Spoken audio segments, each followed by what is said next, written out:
Welcome back. Great first session. Happy to have everybody here. And y'all know who I am, Don Parman, manager of Performance Live Events here. And this guy over here, who's that? Who are you?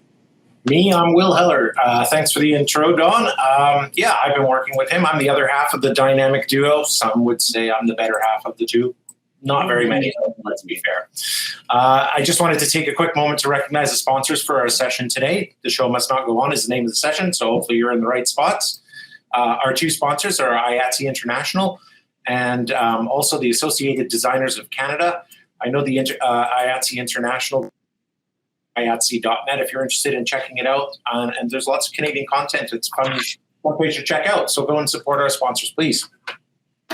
Excellent. Thank you very much, Will. And thank you all for joining us for The Show Must Not Go On. So every year, I don't know how or why I do this to myself or to us as a team, but I always pick a topic that is A, really difficult to define, and B, generally causes a lot of animated conversation.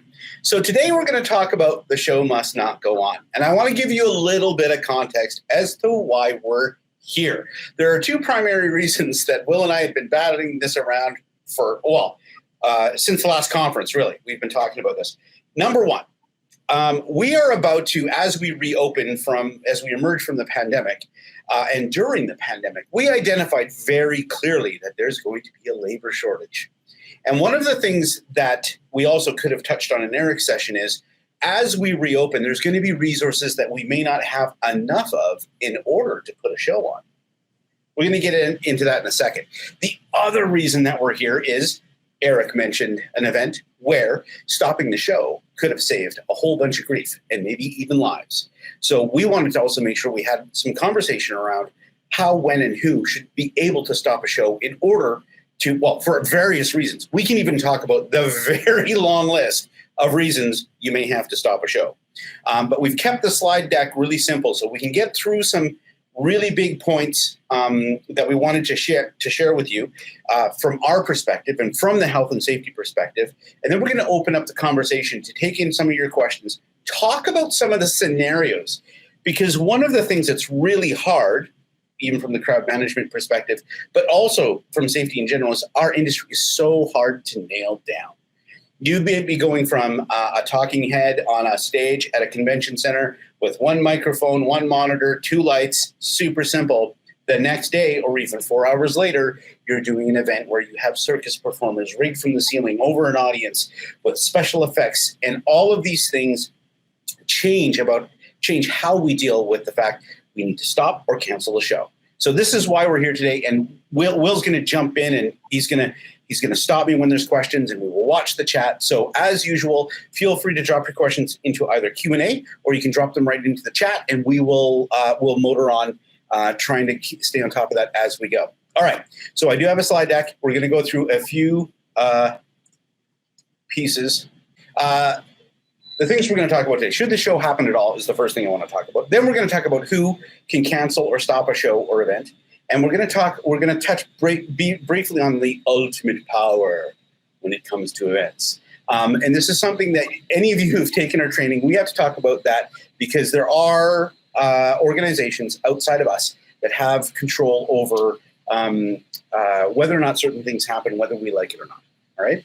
So those are the three things we're going to try to address. The first thing I want to talk about is, should this show happen at all? And this is quite often where it can go off the rails right from the get-go. Many of you who are here, and I'm looking at some of the people in the chat right now in the participants list, and many of you can sympathize with this one.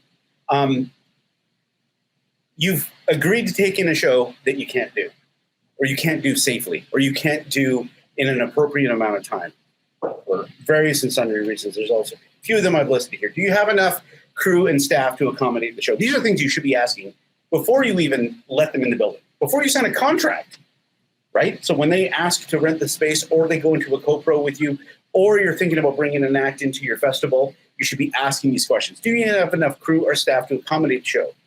Do you have the right crew and staff to accommodate the show? Some examples of that might be, do you have a certified rigger? Do you have a pyrotechnician? Do you have a diver because they're in the water? All of those things. Those are the things you need to be considering ahead of time. So you're not dealing with that on site. I'd be curious to see if anybody has any stories or examples they can give of when a show showed up and there were elements they didn't know about that they weren't prepared for. And I'm thinking pyro, rigging. Those are some examples. If you have them, feel free to dump them in the chat. Is your facility capable of hosting the show or event? Right? Engineering. Can you fly that rig? Can you support the 27 horses that need to go on your stage? Right? I say that kind of flippantly, but that's actually something that has been discussed, and I've heard of stories of people being able to having things like that arrive on their site, turning a pit into a pool so that we can do a water puck. Yes, great examples. Operas with gigantic pieces that fit in the theater in Germany, but don't fit in the theater in Kelowna, right? All of those things that we need to look at.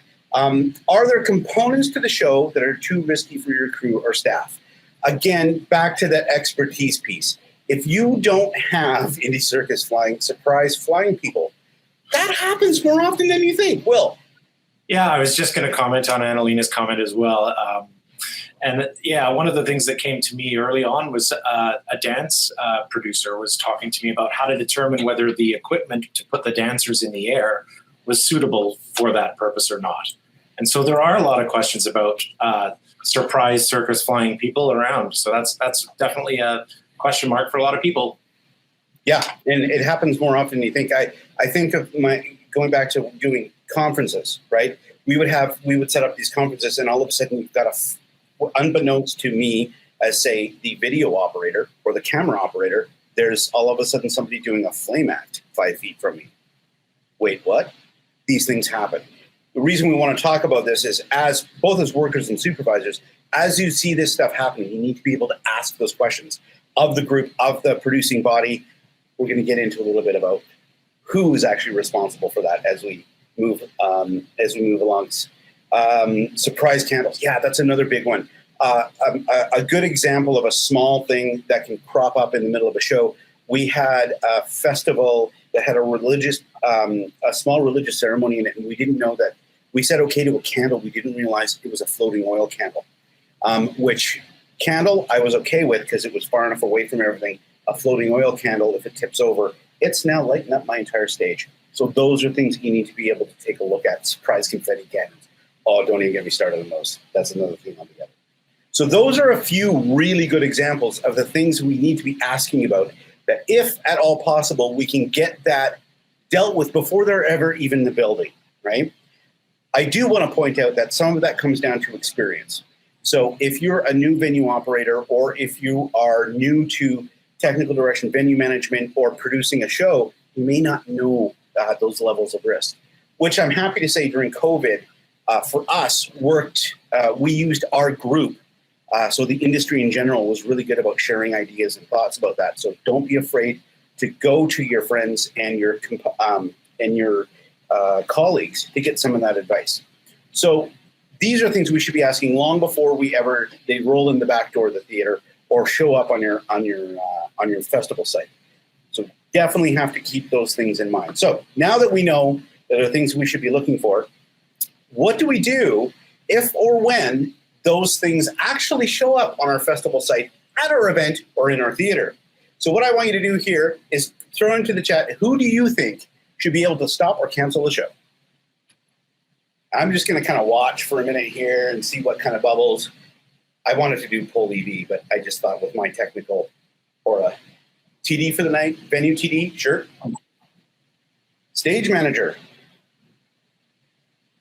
TD, says the TD. American Equity Stage Manager. Promoter, okay. Producer, both venue and company. Oh, ouch. Somebody was here last year. Prime contractor. Producer, sure. Denise Peters, everyone. Interesting, Denise. I might come back to you for artists, sure. Managing director, SM, artists if they don't feel safe. Front of house manager. Good one, Jamie. Anyone who feels unsafe? Budget? Oh. budget. Any supervisor? Yeah, who's that? The dove. Wait, what? Okay, all good examples. All good examples. The dove wants to opt out. Its preparation is not for the building that we're planning on letting it go in today. So Right. I think there's a difference between pausing the show and canceling the show. Very good point, Holly. We'll talk about that a little bit in just a minute. Let me go through a few examples of things that we're going to see.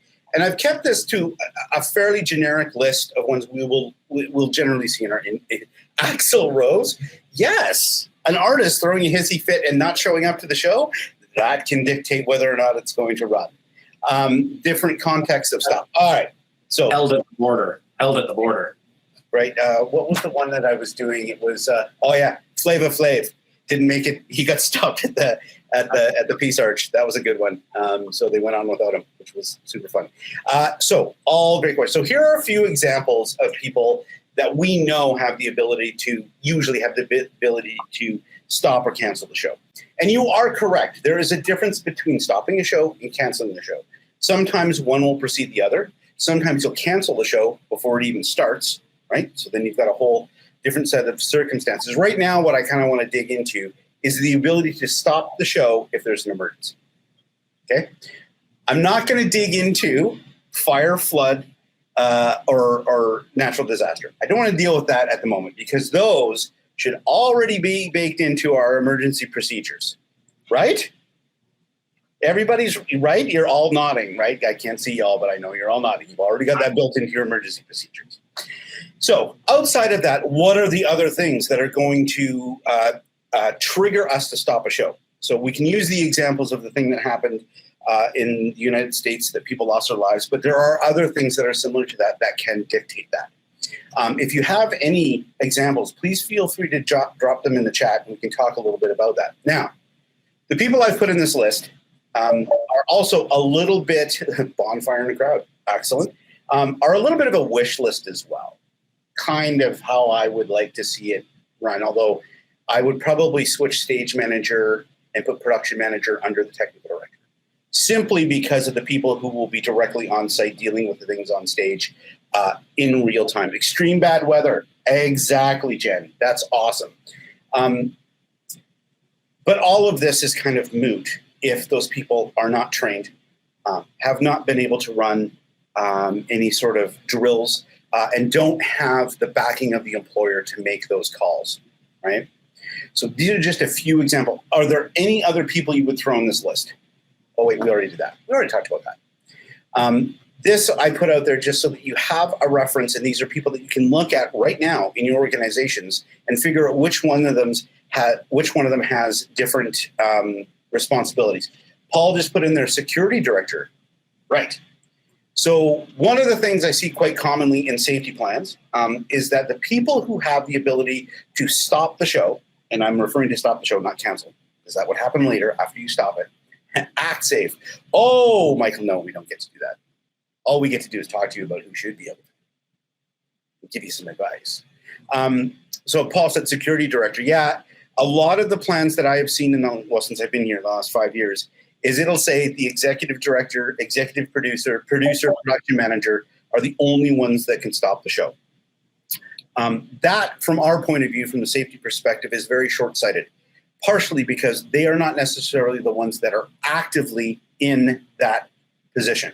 They're not on the deck. They're not necessarily in the audience, and they may not be trained in the things they need to look for to stop a show, right? Whether it be Dave Grohl falling off the front of the stage at his concert, whether it be a bonfire being set in the middle of the field at a Slipknot concert. If they're in the back dealing with talent or, handshaking with sponsors, that takes them out of that loop. Who is AHJ? What is AHJ, Will? AHJ is an acronym often used for the authority having jurisdiction, and the reason I ask who that is because it could be a lot of different people. So I'm just wondering which authorities are coming up and shutting you down. Yeah, we're going to talk about that when we get to the ultimate power.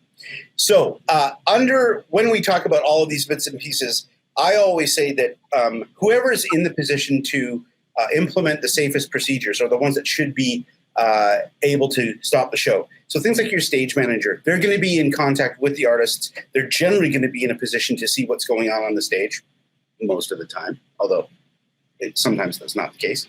They're the ones that we should be equipping with the ability to stop the show. Are they then answerable to the production manager and the producer? Yes, absolutely. But in the moment, who do you give the power to stop that show? If you have any conflicting thoughts, please let me know, because this is all dependent on how your organization is set up.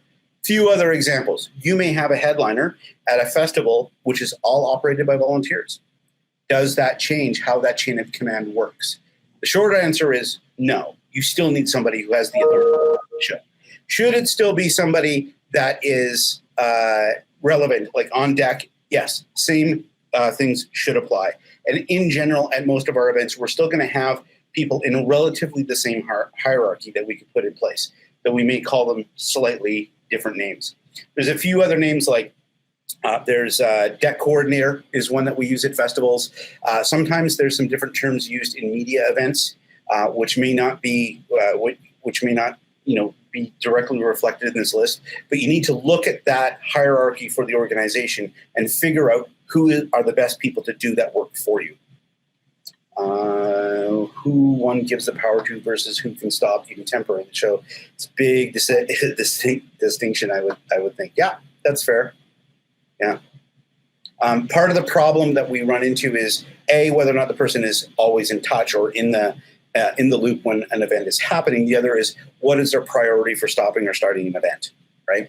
So people who are generally working directly with the artist have a more personal reason to stop or protect the individual, whereas people who are on the money side of things may have a slightly different perspective on why or when they would stop a show. Yes, I said that out loud, but it is very true, and it's stuff that we have to be aware of when we're putting our events together. So these are just, it's also important for staff and volunteers to know. This is thank you, Kevin.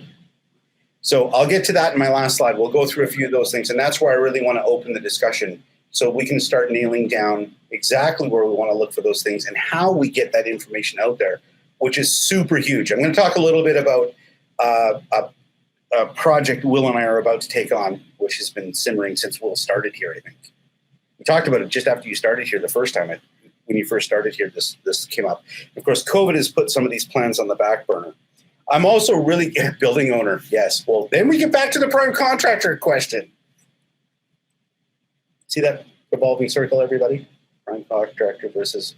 Then you get into the whole idea of what happens in a multi-contractor workplace, multi-employer workplace. We can touch on that as well, but I'll leave that open for the discussion because everybody's scenario is going to be slightly different. Right. That's the general overview. These are the things that we wanted to bring to your attention first. Let's talk about the ultimate power. So who ultimately has the ability to control whether or not we even do a show, whether it gets shut down? These are only 5. There's a few more. Police, of course, RCMP Police, Technical Safety BC, who is in charge of anything to do with electricity or automated fixtures, elevators, stuff like that. Yeah. Elevating devices. Provincial order, as we've all been working on, we're still working under provincial orders at the moment. So those are things that come. And I say that, I put that in there not just because of COVID, because many of us have had to work around the wildfire orders in the summer when they put in emergency orders when there's wildfires. Yes, amusement rides fall under technical, but I forget that because we don't deal with it a lot, but that is absolutely correct. So any of you who have your own tilt-a-whirl in the backyard, they could come knocking. Municipalities. I use the city of Victoria only because I'm very familiar with working in the city of Victoria, and they may be an example of a municipality that is very active in watching permitting and being part of events. And of course, WorkSafe BC. WorkSafe BC has the ability to come to any work site at any time and do an inspection, and they are dialed in. They know what's going on, and so they'll be watching for certain bits and pieces. And we work with them so that we can try to get them information. We can get information from them to you. So if you're part of the Actsafe family and you've been working with us, you'll see that I don't know if anybody's on the session right now, but Trina, Kim, Paul are all here, and you can reach out to them, and they're a huge help. But they are one of the people that can stop your event. They will try not to. They'll try to get you through the event, but they have the ability to do that. And you see my little pro tip there. If any of these are involved in your event, your health and safety plan may need a little bit of help. Okay? So there's the big overview piece I want to talk about. A few notes. Okay, so tying back to what we were talking about before. Even if you've identified this as something that you need to do you have written plans for stopping the show? Good question, Chenyan. Yeah, let me come back to that in a minute. Are the staff trained in these plans? So not only do you have them written down, do you communicate them to your staff? And what roles in each department play in these plans? So this goes back to the question of, you might have multiple people who can stop a show. Okay, this is quite common. There might be somebody in front of house. The front of house manager might be able to stop the show because, I don't know, there's a propane truck has flipped over outside on the street and is about to level the neighborhood, right? The people on stage and the artists may not know that. The front of house manager may have the ability to even just pull a fire alarm in order to stop a show. Who else would be involved in that? Well, our stage managers, our onstage deckhands, things like, can your head flyman stop the show because there is a danger to the actors on stage? That is a big one, and those are individual things that you would have to address. On a localized version of that, I was talking with somebody who operates a fly rail, and they had an agreement with the performer where it was just a simple look across the stage as to whether the flight was actually going to take place. And it's such an uncommunicated things. And for me, coming into the industry, to understand that communication can happen across 60, 70 feet in the dark with all the other things happening on the stage, so that on a localized level, you can protect that performer and help them understand, no, it's a no-go today, but yes, it's a go on a different day without any questions. That's the sort of kind of conversation we want to be able to kick up without any repercussion for people who have those questions about when is the safe time to stop. And it just kind of fell into what you were saying. Yeah, actually, funnily enough, I'm going to use this, Will, because I can. Last night, I went and saw the production of Noises Off at the Massey Theatre, which was fabulous. And there is this lovely point, which is written into the play, where the stage manager fumbles through the tape, comes out, and talks to the audience about why the show's delayed. Right? As terrible as that part of the play is, I laugh now because that is exactly what we're talking about. Who's responsible for holding the show? Why is it being held, and how do you communicate it? As funny as it was last night, right now, that's actually a really good point of how these things play out. Who knows why the show was stopped or held, but that's how they dealt with it, and that was how they went through that procedure. Do you have all that in place? I don't know.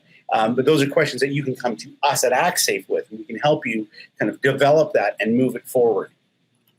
I will come back to your question, Chenyan, when we get through this a little bit here.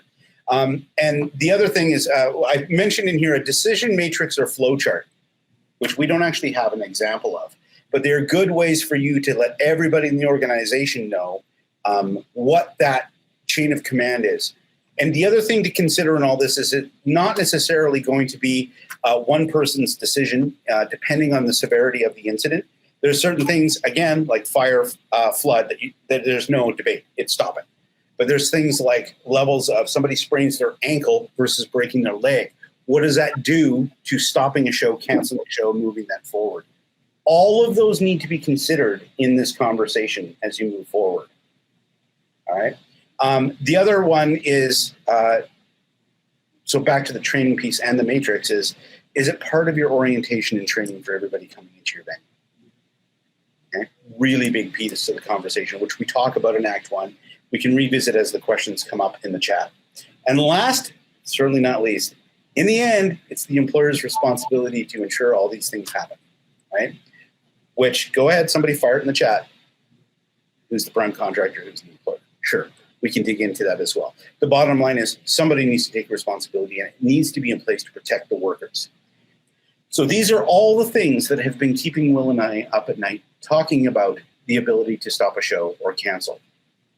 Any questions? I'm trying to remember what my last slide is. So as we open up the conversation, I'm almost bang on time. Do you have a plan? Are these things you already have in place? And when I say a plan, I'm not just talking about a quick conversation. I'm talking about something in writing that you can bring forward in the event that there is something that happens on your site. Okay. So that being said, if you want to talk or you want to a little bit of airtime, we can put you up here as a presenter. You can come and share your story with us directly, or you can put it in the chat. The first thing I'll address is we see Chen Young from the Dance Center has a question in there. If a show is stopped by something by the ultimate power, any of those regulators is probably, I use ultimate power just because it sounds, exactly, evil. But it's our regulators. What does that do to determine compensation for breach of contract? That is a great question. And this actually ties back to what is the language in your rental agreements or your production agreements or your contracts with artists about cancellation and safety, right? Is there language in there, period? Never mind whether or not you're dealing with, as Lois pointed out, force majeure issues.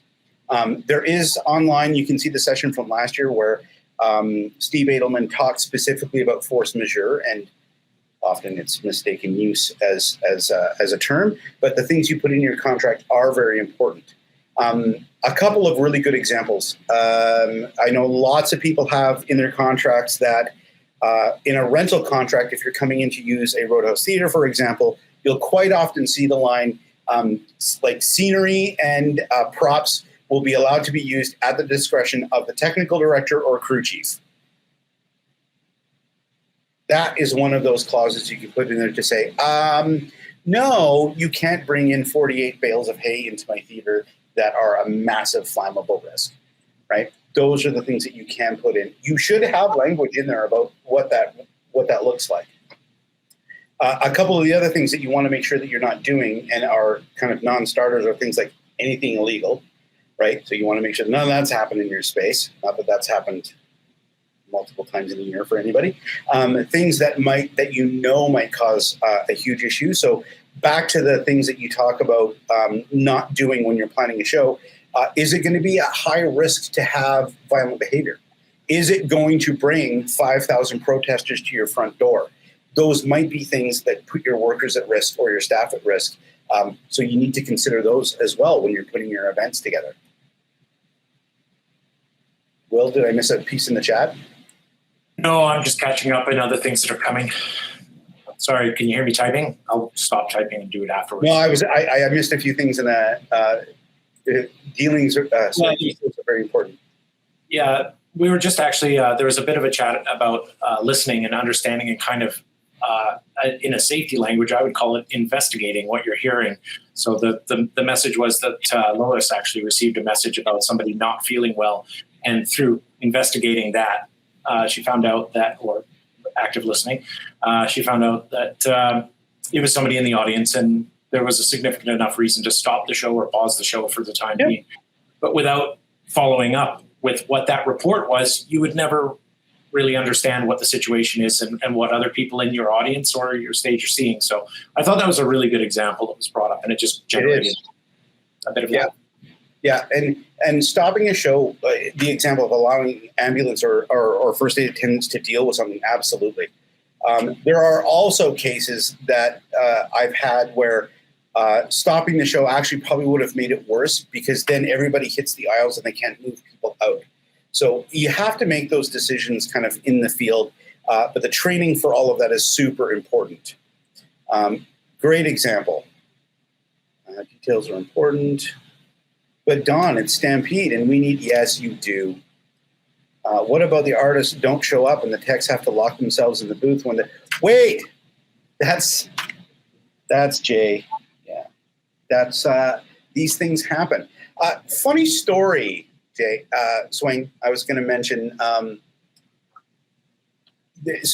What Swing's referring to is that there was an event where artists didn't show up, promoter didn't communicate really well with the crowd. There was a fair bit of alcohol consumed, and they were fairly animated, and things escalated and escalated and escalated till there was essentially a riot in the theater. And there was kind of plans in place, but not really. And again, it's a situation that you would have a really hard time reproducing or replicating for people to practice. But I had a thought the other day of and this is part of the reason I wanted to have this conversation, is where and how do we dispense information to all of you about this? Workshop, spreadsheet, a new information sheet, all things. But one of the things I thought about after the fact, and there's several people in this session right now that may want to throw things at me, but one of the things we could have done in retrospect and as a tool moving forward, if you're in that situation, if you see it all ramping up, you could fake a technical breakdown. So like just kill the lights, tell the audience the electrical system's gone down, try to deflate the situation and deflect the anger at the promoter and the audience, try to calm it down. Could have been a way we could have maybe de-escalated that a little bit. And I think about that, 17 years after the fact. It's been that long. But those are things or tools that you could probably do to help de-escalate. Well, yeah, and actually, just on your conversation, that happens to everybody. We always look back and replay in our brains how we can improve situations. We don't know that we're going to solve them, but if we don't look back and learn from that, and there's a constant stream of opportunities, and we want to look back and try and put that into the plan for the next time. So just great reinforcement there. And yeah, do let us know if you want to join us up on the stage and share your story or conversations, because there's several people that have come up through this conversation already. Ideally, have a script written for those in advance. Thank you, Lois. Yeah, I know lots of people do. A script is always a good place to start, if nothing else, because I mean, as we know, training for safety, and especially in live events, your message may say, "We're sorry for the delay," blah blah blah blah blah. But it's actually, we're sorry for the delay because there's a tiger loose backstage. You know what I mean? That changes very, very quickly as to what's available to you at the moment.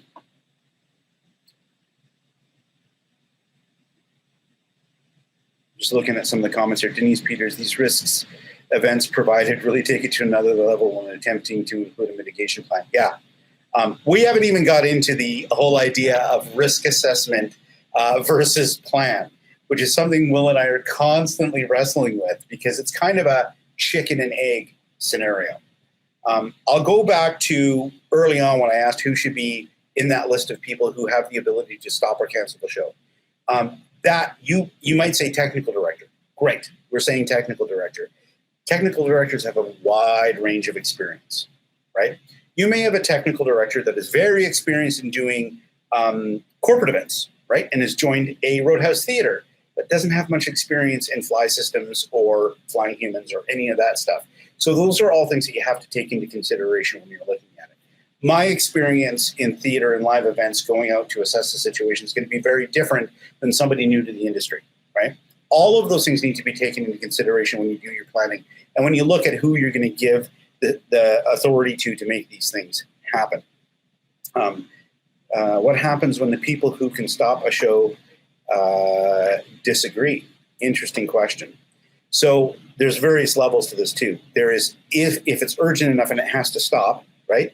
Then you're going to stop the show and then you're going to go back and you're going to review why that happened and you're going to do an investigation into how and why it took place.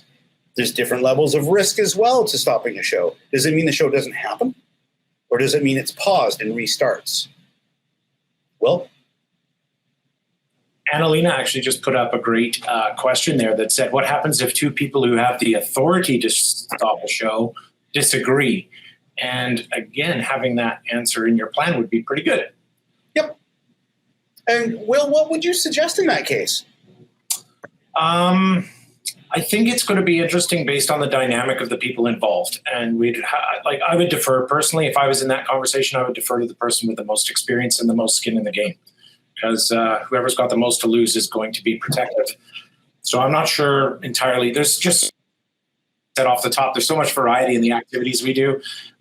Most of the time I'll rely on those pros to understand, but making sure that they understand they have the opportunity to stop the show ideally before any significant harm.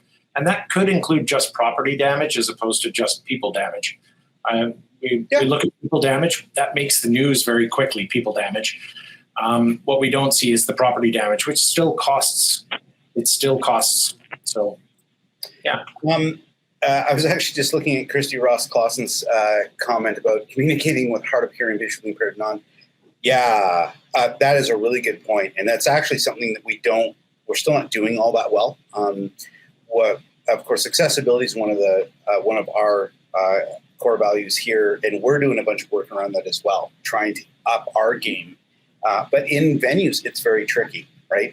A lot of them are way behind, and this is something that we've been, along with safety in general, our industry is playing catch up on. But great point, Christy. That is well noted for sure. So I've been in that situation many times where I'll go back to Annalina's point and say a couple of things. One, workers always have the right to refuse unsafe work. If you disagree with somebody and there's no resolution, get your butt out of there so you don't get hurt, right? Report that, all that. In the safety model that we talk about, those of you who've taken safety awareness, safety for supervisors, and joint health and safety committee fundamentals, in theory, if two supervisors are having a disagreement about what to do on a safety issue, they should escalate it to another joint health and safety committee member, and therefore it goes through, and that could be another part of the process. However, most of us don't have joint health and safety committees yet, and that has to happen now because we have, 3 minutes before that band member is supposed to go on stage, and there's a problem. So the urgency of those things and the timeline for us makes that very, very tricky. What else we got? Anybody else want to throw anything else into the chat there? I was just going to say that as a part of Don and my conversation and developing this whole kind of chat that we're having, we were discussing the fact that there's always a push naturally within the industry to push the boundaries regarding effects, regarding stunts, regarding how to get more people to enjoy a bigger and better show. There's always that, because if we're just doing the same thing, it's not really as much creation. And we need to put bums in seats. And the way to do that is to do something new and effective and exciting. And what this conversation about is trying to turn the other side of that conversation to say, what can we do? But yes, within some sort of safety boundary to protect not just the patrons, not just the performers or the technical staff, but the organizations, the producers, the venues, the cities. I mean, if you had something like the live event of the fireworks that happen annually in Vancouver go off the rails somehow, there's a lot at stake. And although we're looking at it in a smaller scale for a lot of our community theaters, they face the same questions. There's still a lot of stake for those communities as well. So how do we create that check and balance regarding pushing for new and exciting, but also not too far? Yes, very, very much so. And I'm gonna roll that back into that whole risk assessment thing as well. Based on experience and doing your risk assessments, where does that put the activities you're doing? We're constantly pushing the boundaries, and with our circus performers and a lot of our larger scale events really going into new places where we've never been, and large events like Olympic opening ceremonies and those kind of things that make it bigger and more grandiose. What our hope is that we can actually have this conversation before those things start getting developed, so we can do it in a safer manner. We can make the illusion of the risk very high while the actual protections being enough to keep people from injuring themselves as they go through that. Going through the chat and see if I missed anything. Oh, there's anyone down there. At the bottom. Would maybe suggest there be a chain of command so that, chain of command is something that we talk about a little bit in a couple of our training sessions. I think a flow chart, I mean, even if we could give you an example of a flow chart for a chain of command, would be something to get the conversation started. That is one of the things that's really important. If you have to stop a show for any reason, really, we're assuming it's going to be a safety issue or a technical issue. How you deal with that will determine how the outcome in future looks like. So if you're not putting it in the show reports, or you're not reporting that back to the management or the producing body of the event, they're not going to know that there's issues that are happening, whether it be safety or technical. You're going to need to report those so that they can be fixed. And those things also need to be made very clear to the people you're giving the power to stop a show, right? Which is often stage managers, technical directors. As we've said, I've had to, as a head flyman, stop a show on more than one occasion, but that's through a system we set up as if this activity is happening, me as a flyman, I have the authority to stop the show, right? But it's always, I'm stopping the show and immediately telling my supervisor, my stage manager, what's happened and why, right? And that all needs to be planned out for certain high-risk activities.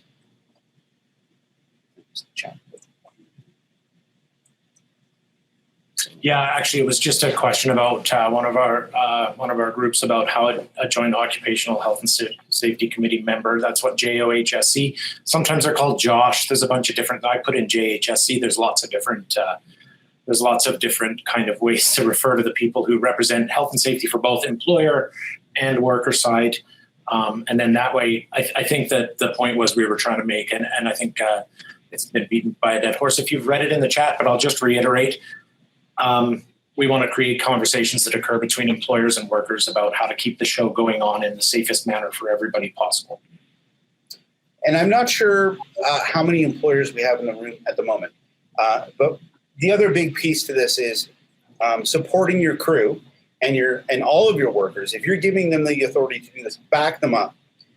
Don't allow them to make the decisions and move with them to keep people safe, and then support them afterwards so that they know that when they make those decisions, they're going to have the confidence of the employer to do that.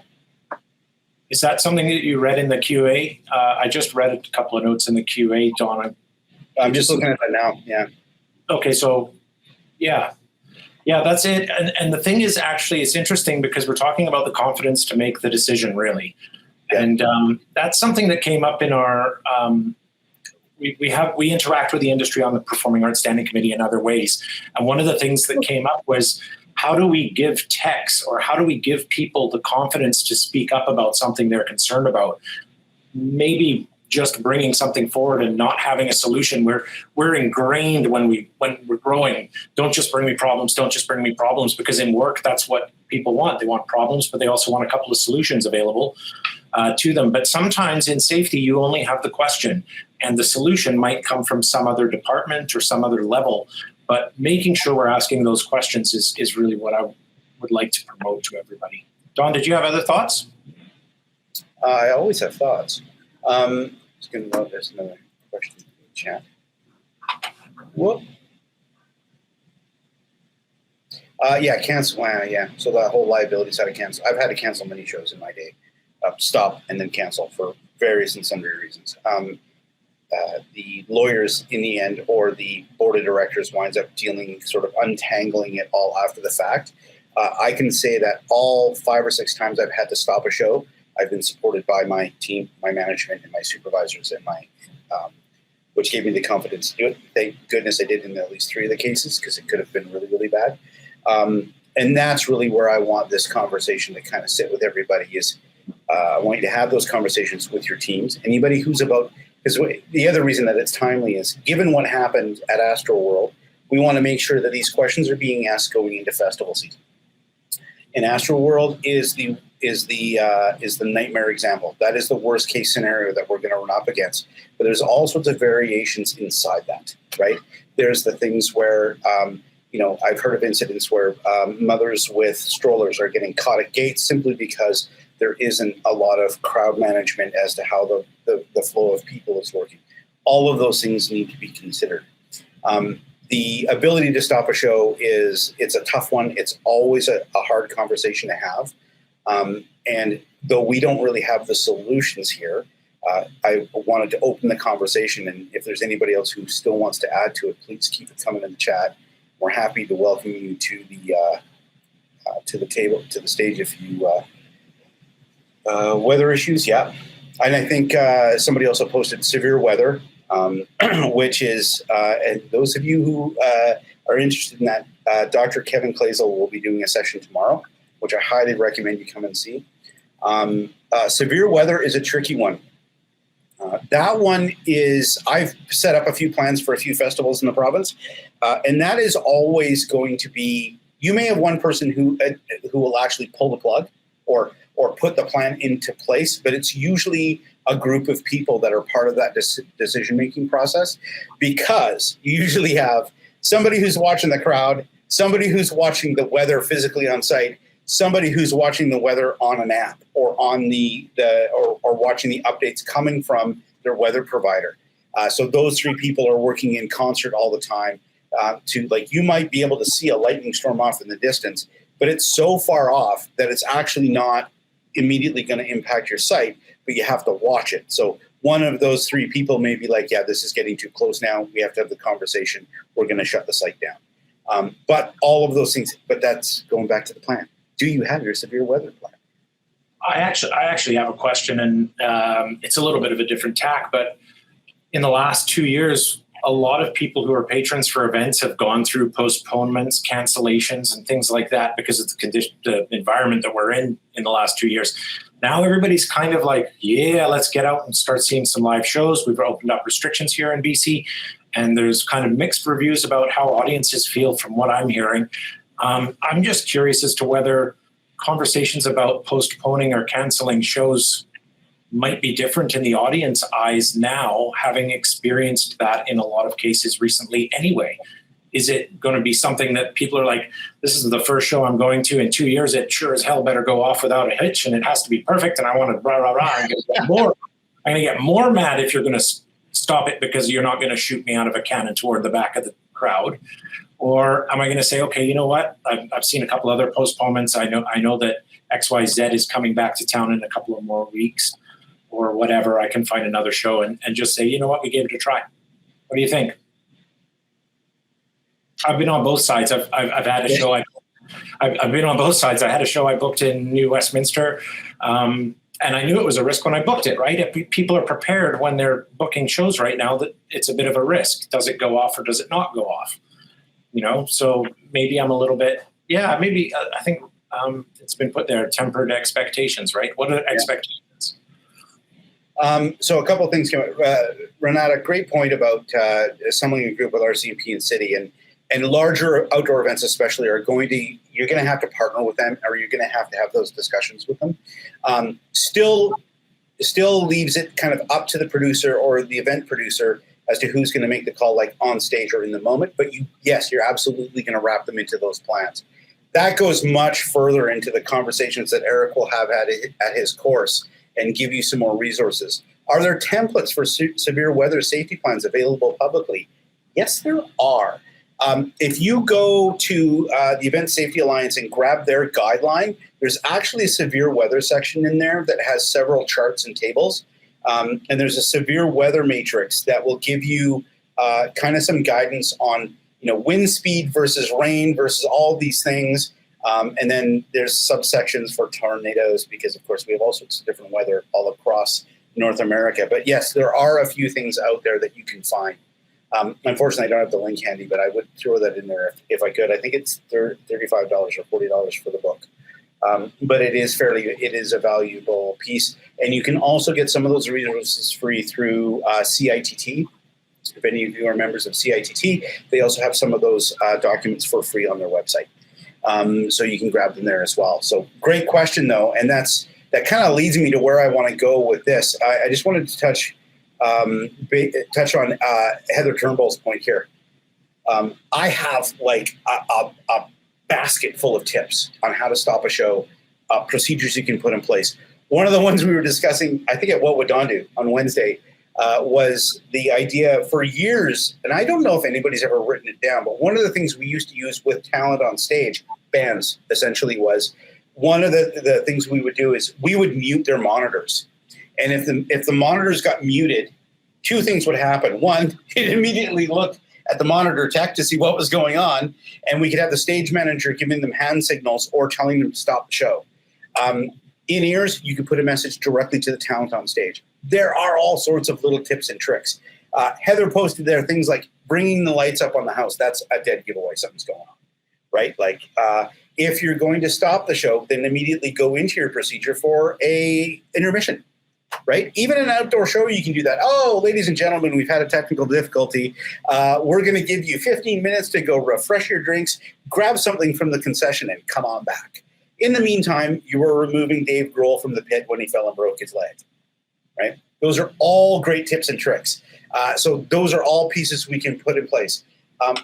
One of the great examples I can give you of, and this will tie into what Will and I are going to be working on here shortly, is Vancouver Folk Music Festival has an ESL interpreter on stage, and they have an MC that is in and out of the show all day. So that person becomes that very recognizable, those people become the very recognizable people for information.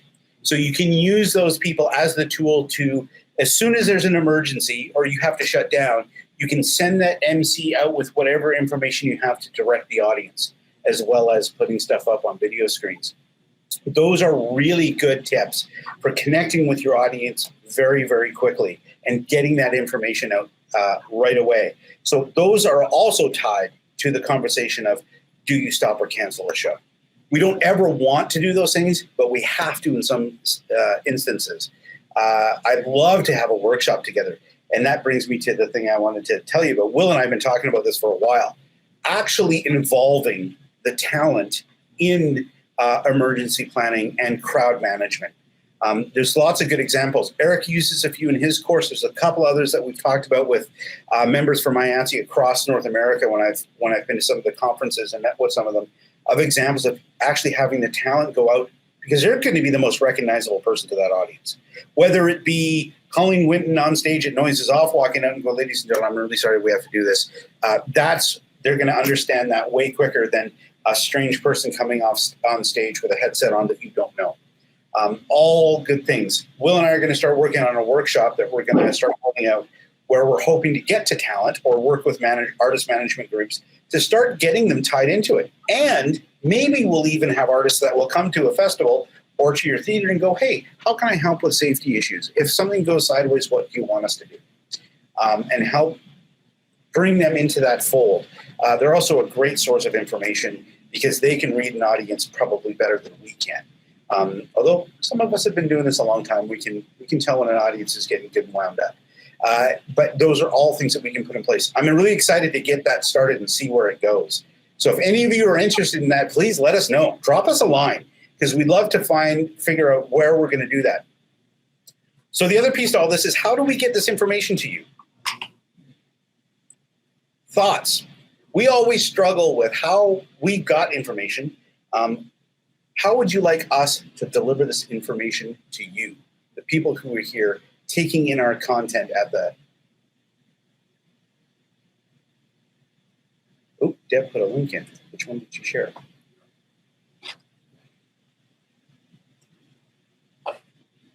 Yes.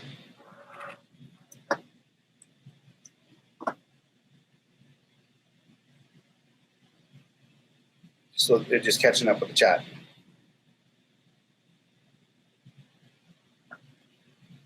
Say.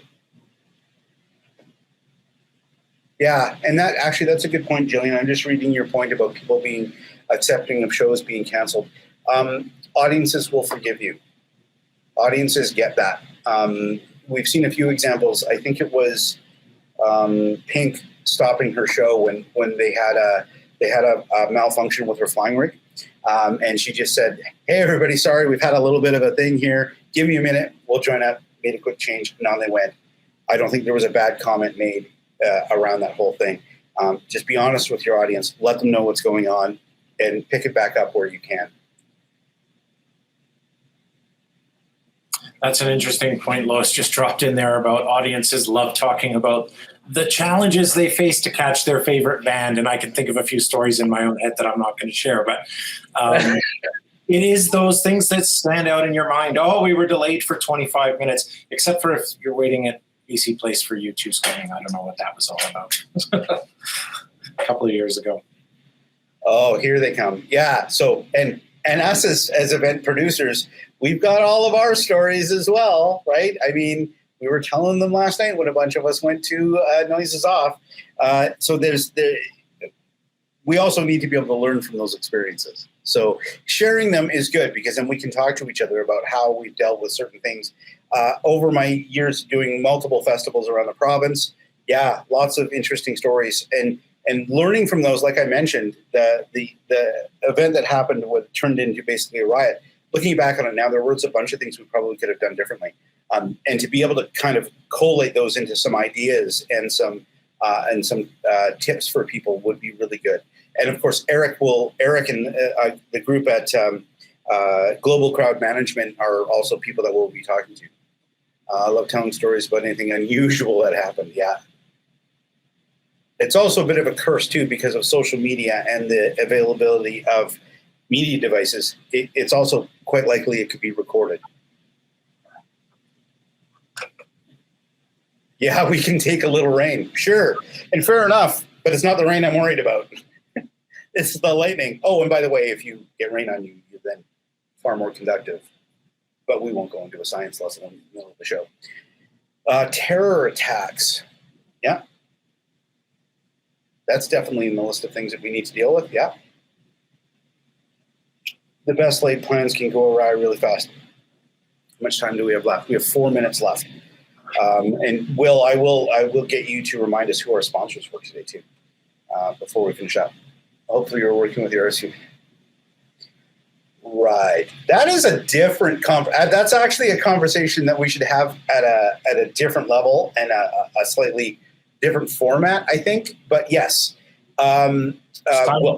Simon Hunt's actually doing a session at 1 o'clock slot about a crash course in emergency planning. So perhaps some of those types of things are addressed there. Maybe it's a bit more weather. You'll have to show up to find out.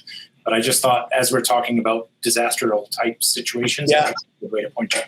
And Simon's definitely got a pocket full of stories and experiences that he can share as well. Working with RCMP specialists on that specific topic, there are varying levels of that experience depending on who you're talking to, and there's lots of different theories on how to deal with it. I'm not going to weigh into that right now, but it's definitely something you need to look at, right? You need to be aware of it. And there's also, do we want to get into this right now? If you write 28 procedures on how to deal with stuff, that it's going to sit on a shelf.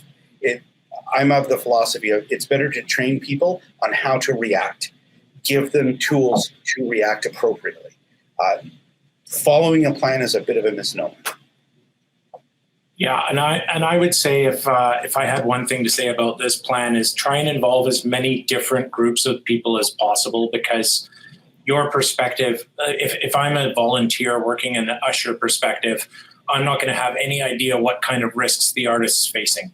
Or if I'm the venue, I might not know what kind of risks the show is going to bring into my place before they get here, as we talked about at the beginning. So really that communication, and I think Jay Swing led into it really well, was that communication is empowering for people to have that conversation. Whether it's a go or no-go decision is a part of your plan. Who has that authority? And it's not everybody, perhaps, but everybody should be able to contribute to their safety conversation in their shows. Well put, Will. Well put. Yeah, and I 100% agree with that. We have 2 minutes left. So I want to kind of summarize a little bit. We don't want to talk about stopping a show, but we have to be prepared to do it. Is what my bottom line is here. And I need everybody to start talking about it. And if you need more information, come and have a chat with us. And we're going to take this chat and we're going to take the page of notes I have and start looking at a way that we can give you some information that will help with that. If you have thoughts on the best way to do that, it might be a combination of things. It might be a video, it might be a workshop, and it might be a series of documents. We're happy to do that, but we need your input in order to do that. We have 1 minute left, and I'm going to let Will quickly remind us who our sponsors were for the session.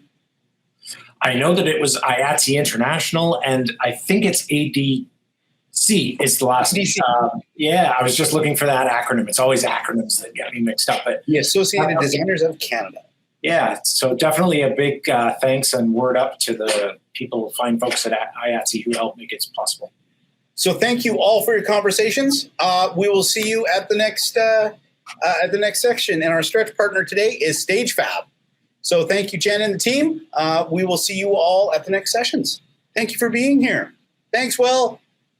Thanks, Don. Thanks for all the tech people in the background who helped me when my tongue wasn't working properly.